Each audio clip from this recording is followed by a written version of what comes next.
ইতিমধ্যে আপোনালোকে গমে পাইছে যে অনানুষ্ঠানিকভাৱে হ'লেও BTC নিৰ্বাচন প্ৰায় ছেপ্টেম্বৰত অনুষ্ঠিত হ'ব। হয়তো পূজাৰ আগতে ইলেকশ্যন শেষ হ'ব। ইতিমধ্যে BTCৰ বিভিন্ন প্ৰান্তত এই ইলেকশ্যনলৈ বিভিন্ন পাৰ্টিবিলাকৰ কুচকাচ আৰম্ভ।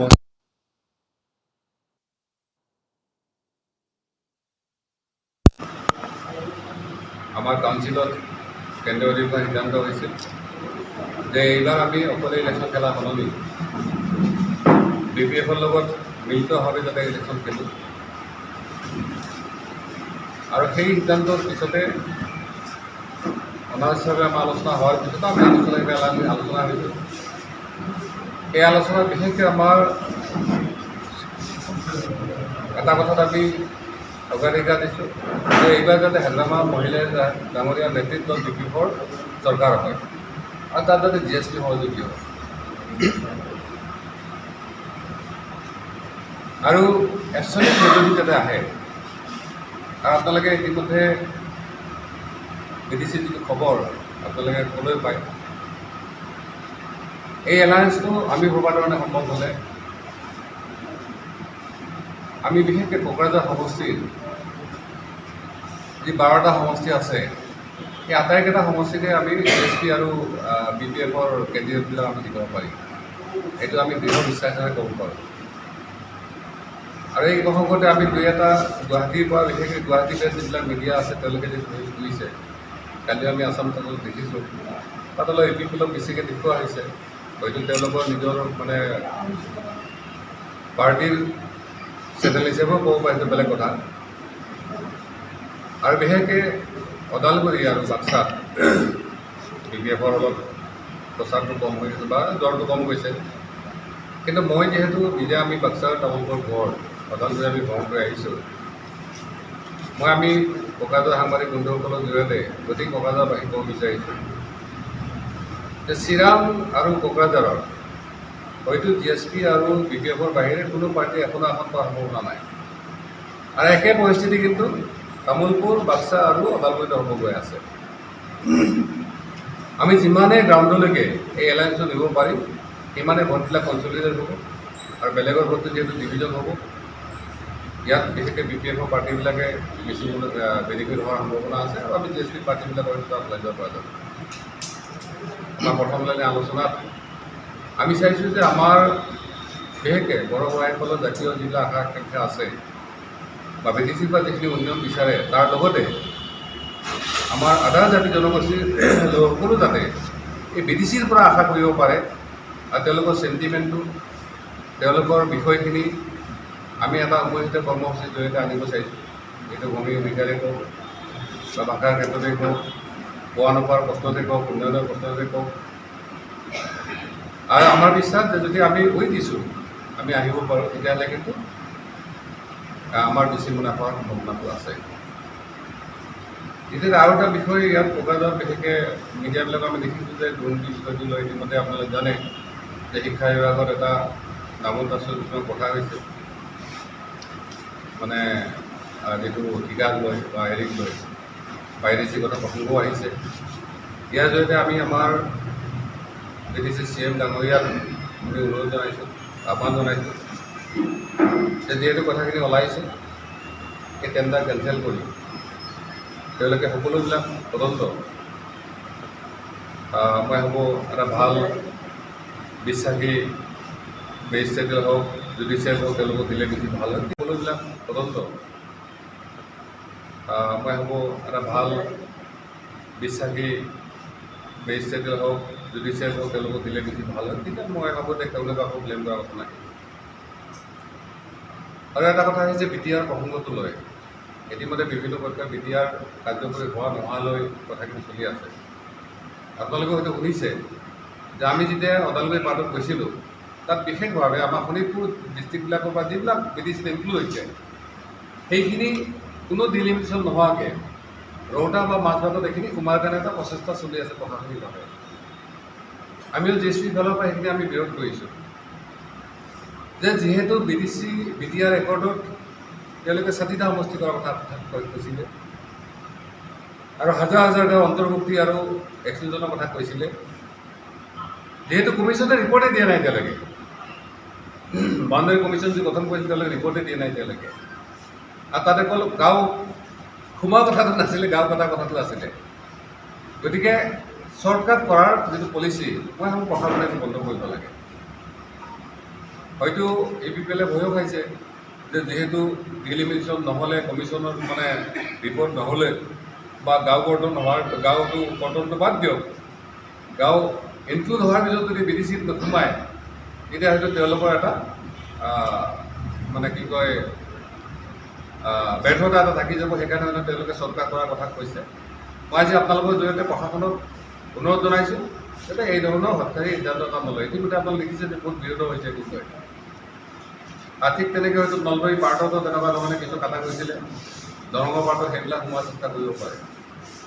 আৰু সঁচাকৈ আমি অলপ দুখো পাইছোঁ যে এই মানুহখিনি কিন্তু এইবাৰ পঞ্চায়ত ইলেকশ্যনত ভাগ ল'ব নোৱাৰিলে, যিখিনি BDCত ইনক্লুড কৰাৰ কাৰণে তেওঁলোকে অধিৱেশন কৰিলে। গতিকে মোৰ অনুৰোধ যে BDC হৈ যোৱাৰ পিছত তেওঁলোকে ভোট দিব নাপালে, যিহেতু BDC তেওঁলোকে সোমাইছে, এটলিষ্ট তেওঁলোকৰ ডেভেলপমেণ্টৰ যিখিনি পইচা এইখিনি যাতে পপুলেশ্যন ৱাইজত তেওঁলোকে, এৰিয়া ৱাইজত তেওঁলোকে যাতে BDCক দিয়ে, এইটো কিন্তু মই আজি আপোনালোকৰ জৰিয়তে জনাইছোঁ। আৰু এটা কথা আমি একেলগে কৈ থওঁ যে যিহেতু ইলেকশ্যন আহিছে, পাৰ্টিবিলাকৰ বহুত তেনেকুৱা পুনৰ্গঠন হ'ব। আমাৰ সাধাৰণ সভা যেতিয়া হৈ গ'ল চেণ্ট্ৰেল কাউন্সিল, আল্টিমেটলি আমাৰ গোটেই কমিটিবিলাক ডিজলভ হৈ গৈছে। আমাৰ সভাপতিৰ দায়িত্ব হৈছে, আমাৰ বাচ্চা ডাঙৰীয়া জেনেৰেল ছেক্ৰেটাৰী তেওঁৱে আছে, বাকী কমিটিবিলাক হেৰি হৈ আছে। কিন্তু আমি দেখিছোঁ দুই এটা মিডিয়াত যে কোনো ব্যক্তি বিশেষে DSPৰ বিভিন্ন পদাধিকাৰ বা পদবী লৈ পিনে ক'ৰবাত জইন কৰা বা তেনেকুৱা ধৰণৰ কথাটো ওলাইছে। গতিকে এই গোটেই বাতৰিখিনি আমি নস্যাৎ কৰিছোঁ। আৰু সময় আহক, কিছু মানুহ যিসকলে আজি বিভিন্ন কাৰণত তেওঁলোকে যথেষ্ট হাৰাশাস্তি হৈছে, চৰকাৰে কিছু পলিচিৰ কাৰণে তেওঁলোকৰ হাতত কোনো টকা পইচা নাই, ঘৰ সংসাৰ চলাৰ অসুবিধা হৈছে, এনেকুৱা বহু মানুহ কিন্তু পেকেজৰ আশাত গৈছে। দৰ দাম হৈছে, কোনোবা ব্যক্তিক 10 লাখ, কোনোবা 5 লাখ, কোনোবা 50,000, এনেকুৱা ধৰণৰ।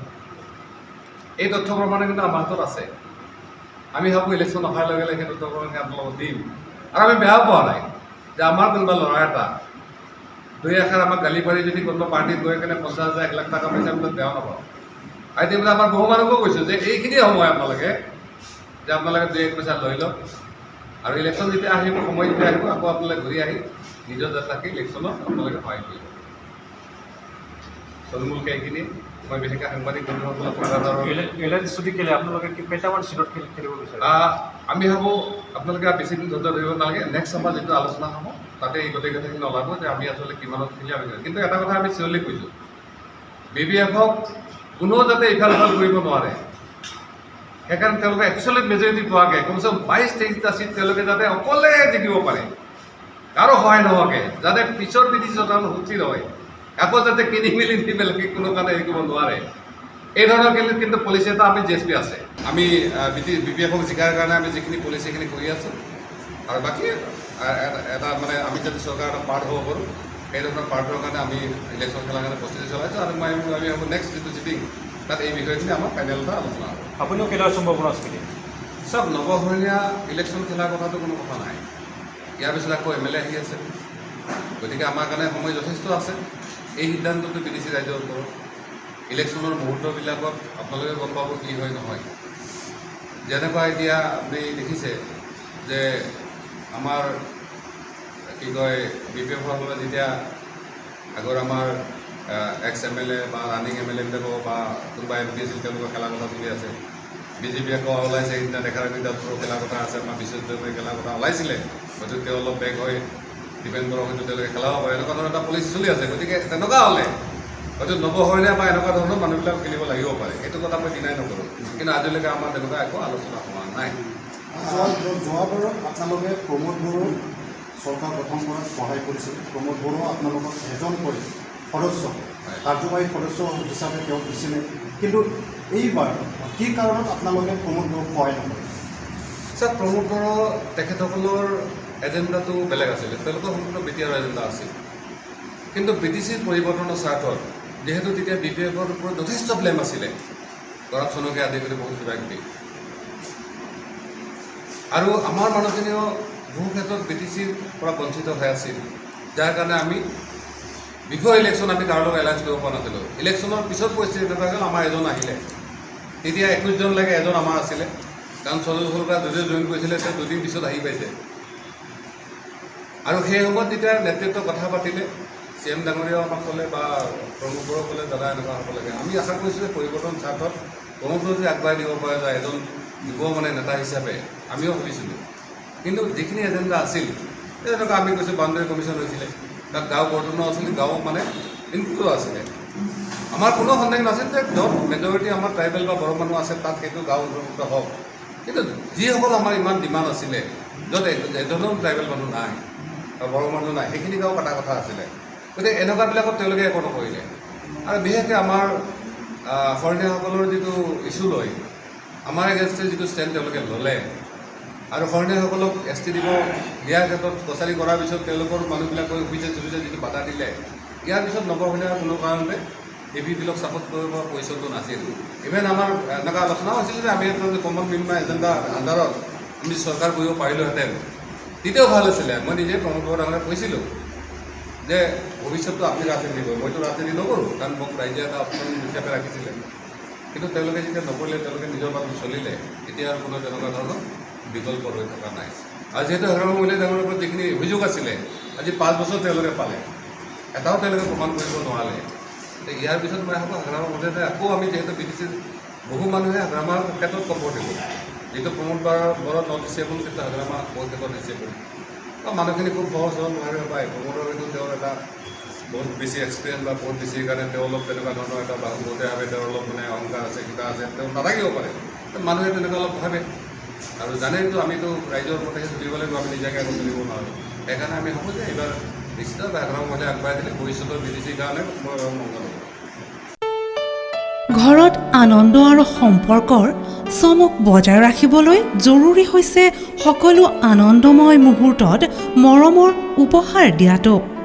সেইবাবে মধুশ্ৰী জুৱেলাৰ্ছে আনিছে সকলো ৰঙীন ক্ষণৰ বাবে বিশেষ গহনা হীৰাৰে হওক সোণৰে হওক বা ৰূপৰে হওক শ্ৰেষ্ঠ ডিজাইনছ আৰু হলমাৰ্কযুক্ত গহনাই ৰাখে সম্পৰ্কক নিখুঁত তেনেহ'লে আজিয়ে আনক আনন্দ মধুশ্ৰী জুৱেলাৰ্ছৰ সৈতে যোগাযোগ কৰক 7002800341 নাইবা ভিজিট কৰক LNB ৰোড নলবাৰী অসম